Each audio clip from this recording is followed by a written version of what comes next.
Induction cooktop versus electric. If you've heard of induction cooking, you're probably interested in learning more about the differences between induction cooktops and electric cooktops. So, let's go.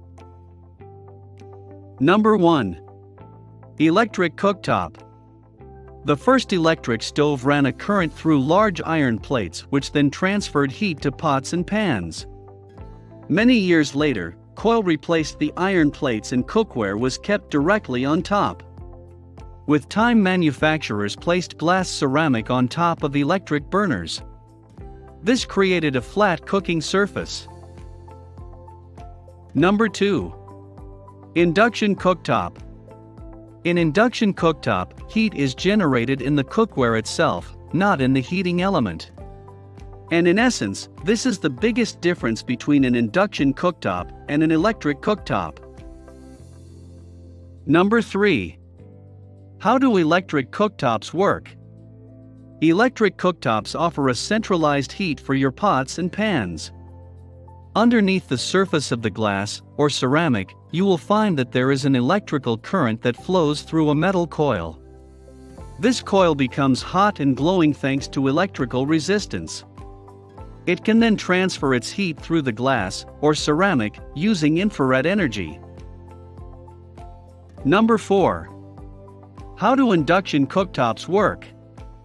Induction cooktops are electric since they don't use gas or another flame to heat. However, what sets them apart from regular electric cooktops is the manner in which they heat. Induction cooktops are quite different from the electric option. They too provide heat through coils underneath the surface. However, they use copper coils.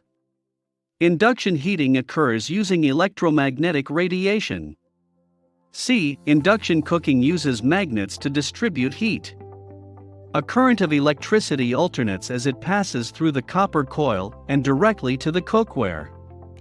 The result is a magnetic field that oscillates, inducing an electrical current in the pan or pot. The result is that the pot or pan begins heating. And in turn, your food begins to cook. Number 5. Advantages of electric cooktops. Sometimes there is just something to be said about old tried and true methods of cooking. That includes using an electric cooktop. They have been around for many years and they are the cooktops that most of us are most comfortable cooking on. Number 6. Disadvantages of electric cooktops. Of course, with everything good, there must also be a downside. Electric cooktops have a lot of advantages, but they are not for everyone. In fact, some people are quick to point out their disadvantages. When it comes to an electric cooktop and an induction cooktop, the choice is yours. Yes, it depends on your preference and your priorities. If you aren't into change, no matter how much better the change can be, then stick with an electric cooktop. But if you are looking for a cooktop that will provide you with fast and even heating, reduce energy costs, and increased safety thanks to a cool surface, then an induction cooktop is just for you.